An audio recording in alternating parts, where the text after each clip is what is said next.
آج میں پھر آپ لوگوں کے سامنے حاضر ہوا ہوں، خلاصۃ القرآن کو لے کر حاضر ہوا ہوں، جو کہ ہمارا تراویح میں آج 12واں پارہ پڑھایا گیا ہے، تو اس کا آپ لوگوں کے سامنے خلاصہ کروں گا۔ اس سے پہلے ایک حدیث آپ لوگوں کے سامنے پیش کر دیتا ہوں۔ دیکھیں، حضرت ابو ہریرہ رضی اللہ عنہ سے مروی ہے کہ رسول اللہ صلی اللہ علیہ وسلم نے ارشاد فرمایا، کتنے ہی روزے دار ایسے ہیں جن کو ان کے روزوں کے پیاس کے سوا کچھ بھی حاصل نہیں ہوتا، اور کتنے ہی راتوں کو قیام کرنے والے ایسے ہیں جن کو ان کے قیام کے سوائے جاگنے کے کچھ بھی حاصل نہیں ہوتا۔ اور امام احمد کی روایت میں ہے کہ کتنے ہی روزے دار ایسے ہیں جن کو ان کے روزوں سے بھوک کے سوا کچھ بھی حاصل نہیں ہوتا، اور کتنی ہی راتوں کو قیام کرنے والے ایسے ہیں جن کو ان کو قیام سے سوائے جاگنے کے کچھ بھی حاصل نہیں ہوتا۔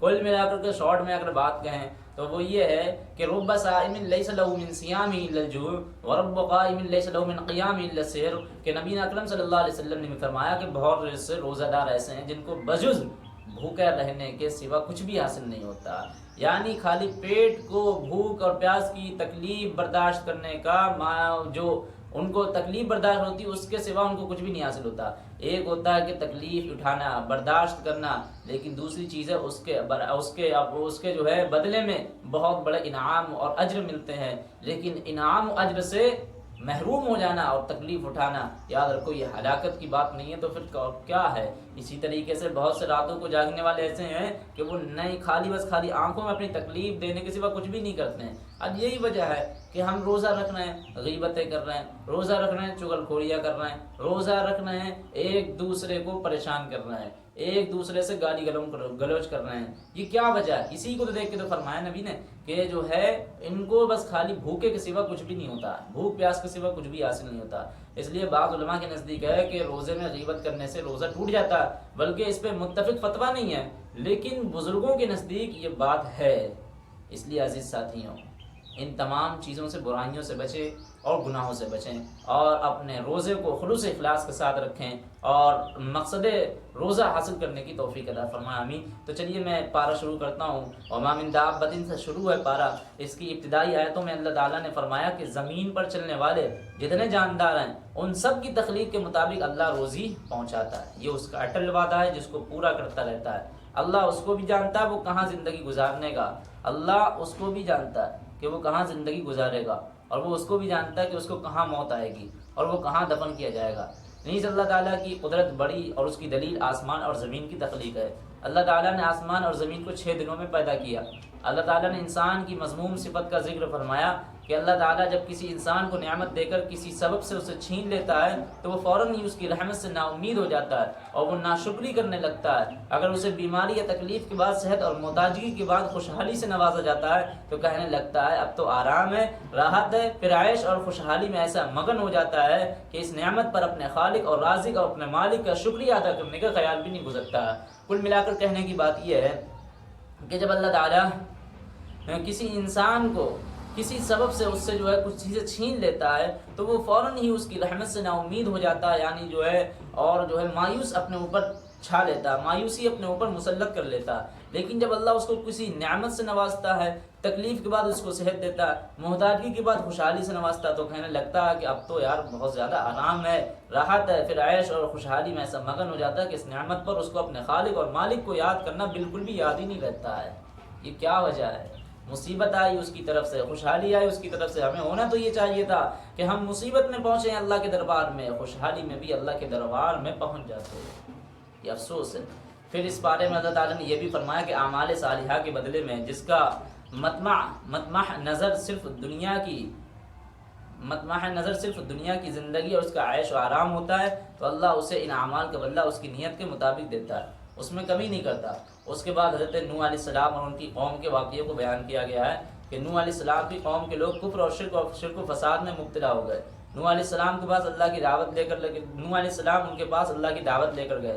حضرت نوح علیہ السلام نے اپنی قوم کے لوگوں سے کہا اللہ نے مجھے تمہارے پاس اپنے عذاب سے ڈرانے کے لیے بھیجا، لوگوں اللہ کے سوا کسی دوسرے کی عبادت نہ کرو ورنہ مجھے ڈر ہے کہ اللہ کا دردناک عذاب تمہیں اپنی گرفت میں لے لے گا۔ نوح علیہ السلام کی قوم کے سرداروں نے ان کی دعوت کو رد کر دیا۔ اللہ تعالیٰ نے نوح علیہ السلام کو خبر دی کہ جو لوگ اب تک ایمان لا چکے ان کے عذاب اب کوئی ایمان نہیں لائے گا، اور اس کے بعد نوح علیہ السلام ان کے حق میں بد دعا کی، اے اللہ اب کسی کافر کو زمین پر زندہ نہ رہنے دیجیے۔ جب عذاب کا آنا یقینی ہو گیا تو اللہ تعالیٰ نے نوح علیہ السلام کو کشتی بنانے کا حکم اور کشتی بنانے کی تعلیم دی۔ جب طوفان کا عذاب آیا تو نوح علیہ السلام نے اپنے ماننے والوں کو کشتی پر سوار کیا، اس طرح ایمان لانے والے بچ گئے، بقیہ سب غرق ہو گئے۔ اس کے بعد قوم عاد کا ذکر ہے۔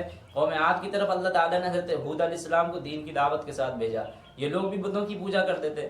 ہود علیہ السلام نے ان سے کہا، اے میری قوم کے لوگوں، اللہ کی عبادت کرو جس کے سوا تمہارا کوئی معبود نہیں ہے۔ میں دین کی تبلیغ کے لیے تم سے کوئی اجرت نہیں مانگتا ہوں، مجھے تو اس کا اجر اللہ تعالیٰ دے گا۔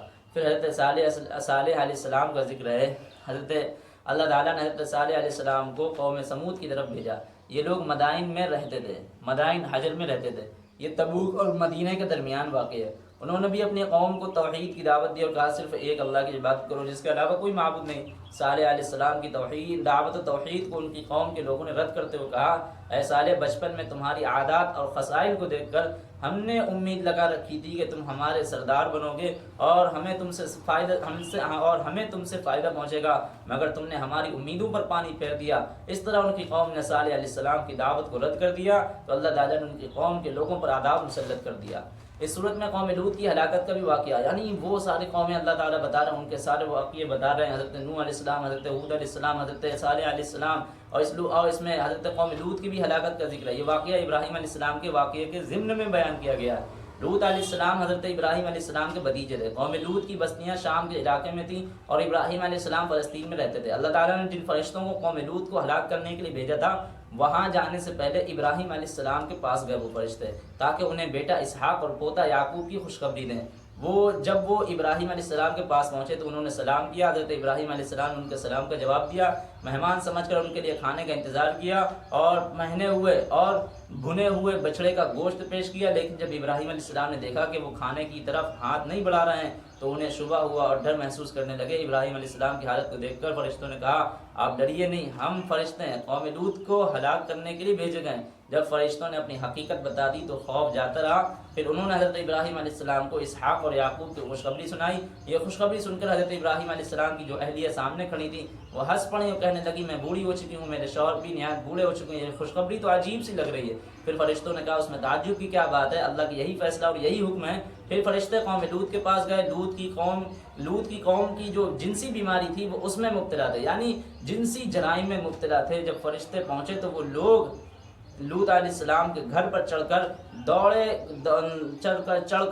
دوڑے کہ ان کو ہمارے حوالے کر دو۔ لوط علیہ السلام نے ان کو سمجھایا مگر وہ نہ مانے، تو فرشتوں نے اللہ کے حکم سے ان کی بستیوں کو زمین کی سطح سے بہت ہی اوپر اٹھا کر زمین پر دے مارا، اس کے بعد پتھروں کی بارش کر دی۔ اللہ اکبر! ہم تمام کو اس سے عبرت حاصل کرنی چاہیے کہ یار ہمیں اللہ کے کسی بھی کام میں نبی کا کچھ بھی مذاق نہیں اڑانا ہے۔ آج ہم بڑی تباہی کے ساتھ، اپنی بڑی خوشی کے ساتھ، عارضی کے ساتھ ہم اپنے دین کے چھوٹے چھوٹے سے کاموں کا مذاق اڑاتے ہیں۔ یاد رکھو، یہ دین کے کاموں کا مذاق اڑانا، یہ انبیاؤں کی انبیاؤں سے نفرت کرنا، انبیاؤں کو ستانے کے مانند ہے۔ اس لیے عزیز ساتھیوں، اس بارے میں سورہ یونس بھی ہے، اس میں توحید اور رسالت اور آخرت پر زور دیا گیا ہے کہ مشرکین مکہ طرح طرح کے اعتراضات کرتے تھے، ان کو بھی جواب دیا گیا۔ اس میں قرآن کی صداقت پہ بھی روشنی ڈالی گئی۔ حضرت نوح علیہ السلام، حضرت موسیٰ اور فرعون کے واقعے کو پھر سے بیان کر کے اس سے نصیحت حاصل کرنے کی تلقین کی گئی ہے۔ اس بارے میں سورہ یوسف بھی ہے، اس میں یوسف علیہ السلام کے واقعہ بیان کیا گیا جس کو احسن القصص کہا گیا۔ حضرت یوسف علیہ السلام نے خواب میں دیکھا 11 ستارے اور سورج اور چاند ان کو سجدہ کر رہے ہیں۔ انہوں نے اس کا تذکرہ اپنے والد سے کیا تو انہوں نے یوسف علیہ السلام کو نصیحت کرتے ہوئے کہا، اپنا خواب اپنے بھائیوں کے سامنے بیان نہ کرنا ورنہ وہ تمہارے لیے دشمن بن جائیں گے اور تمہارے لیے بری بری تدبیریں کرنے لگیں گے۔ چنانچہ ایسا ہی ہوا کہ بھائی شکار کے لیے جا رہے تھے، سب اپنے اپنے والد کے پاس گئے، ان سے درخواست کی کہ ہم سب شکار کے لیے جا رہے ہیں، یوسف کو بھی ہمارے ساتھ جانے دیجیے، مگر وہ تیار نہیں۔ وہ بہت اصرار کے بعد تیار ہو گئے، ان کے بھائی یوسف کو لے کر گئے اور ان کو ایک کنویں میں ڈال دیا۔ پھر واپسی ہو کر والد سے کہا کہ یوسف کو بھیڑیے نے کھا لیا۔ یہ سن کر ان کے والد حضرت یعقوب علیہ السلام کو بہت دکھ ہوا۔ پھر ایک قافلے کے لوگوں نے یوسف کو کنویں سے نکالا اور مصر کے بازار میں فروخت کرنے کے لیے لے گئے۔